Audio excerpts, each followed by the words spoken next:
Hello everyone. Today we are going to look into the short story written by Stephen Leacock, name called My Financial Career. Introduction to author and the writing of this particular short story. Stephen P.H. Butler Leacock was a Canadian writer, Canadian teacher, and a humorist. He was born in the year 1869 in England, and he is known for his light humor along with the criticisms of people's follies. And this is a humorous story by Leacock with a humorous content. And the story is an interesting story of catching the humor. And it accounts Leacock's painfully embarrassing experience of the bank, a person who goes to bank for the first time, who doesn't have any knowledge of the banking procedures and other things, and how he ends up not admitting his own fault and withdrawing the money back. And the theme of the story, which presents a person's first experience in the bank. Now, before getting into bank, you should read or you should get to know somebody very well. The procedures placed or the system placed in the place called a bank or any place wherever we go, we should have some understanding, knowledge, information about how to proceed, and it's focused on the tension that has the tension which and the stupidity that happens in the bank, especially as the narrator enters into the bank. Everything makes him worried and everything makes him tension like anything, and of course there is a fun and laughter where the narrator makes a clown of himself through his words and the behavior in the bank when he approaches people. Let's move on to the story. First, it's a visit to the bank. The narrator of the story visits the bank.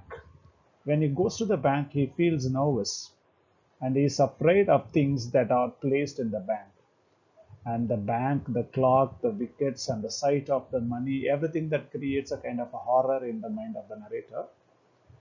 As he enters, he becomes irresponsible idiot. Of course, he himself says that he becomes an irresponsible idiot. And he wanted to open a bank account. The reason behind why he wants to open a bank account is there has been a kind of a raise in his salary, which means it may be any reason like increment or a bonus or a cadre revision. So his salary has been revised and he got more than that as usual. So he thought of saving the rest of the money in the bank. So he comes to the bank to create an account, to open an account. And he meets the manager instead of the clerk to open an account, thinking that narrator met the accountant and asked him whether he could see the manager alone, and nobody else he wants to see, which means there is something, a person, one-to-one communication. And he did not know why he said alone, the word alone. I wanted to meet only the manager alone. Like, the accountant led him to the manager and the narrator asked him whether he was a manager and if he could see him alone. The manager looked at him in some alarm, thinking that this man must be uh, as an investigating agent. And so he took him to a private room. So there was some safe there from interruptions. And narrator's mysterious manner, based on the mannerism exhibited by the narrator, the manager thought this man must be a detective. So he asked the narrator whether he was one of the Pinkerton's men, one of the well-known agency in the detective. And narrator replied he was not from Pinkerton's, he came from rival agency. And he said that he was not a detective at all. And he had come to open an account. And he intended to keep all his money in the bank. The manager looked relieved but still serious. And he came to a conclusion that he must be a very rich man. Who? This man, narrator, must be a very rich man. That's why he wanted to meet only the manager of the bank. Or he may be a son of a Baron Rothschild or a young gold, well-known a millionaire in England. The manager asked the narrator if he wanted to deposit a large amount. But when he learned the narrator wanted to deposit only $56, his behavior is totally changed. He instructed the accountant to open the account. And now this narrator wanted to withdraw $6 for the present use. Instead of writing $6 in the slip, he wrote 56 and gave the check to the clerk. The clerk asked him if whether he was withdrawing the entire amount or only a few amount, not going to deposit anymore. Narrator agreed with him and said never. The clerk prepares to pay the $56. He asked him how he would have it. Narrator replied that he wanted in 50s, which means the denominations. He took the money and rushed out. Thereafter, he kept his cash in his trouser pockets and silver dollars in a sock.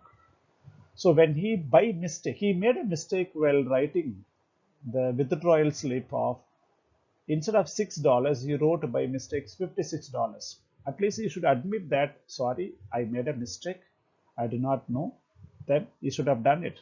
Instead of accepting his own fault, he accepted $56 and then took the money back. And thus, since then, the narrator never visited the bank.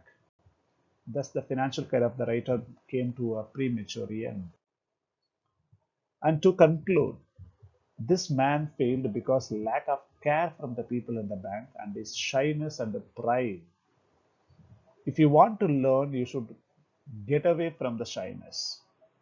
Otherwise, you cannot learn anything in life. Similarly, this man. He would have failed if he was more insistent on getting his job done, ignoring his pride, or if the people in the bank helped him warmly. And he thinks both rich and poor people should be treated equally by the bank and other companies. At the same time, when the bank manager came to know that this narrator came to open a bank account only for the $56, the reaction of the bank manager is totally different because they wanted to treat only millionaires. The way they treat rich people, the way they treat the poor people is totally different. This is the attitude of the office people in a bank. Thank you.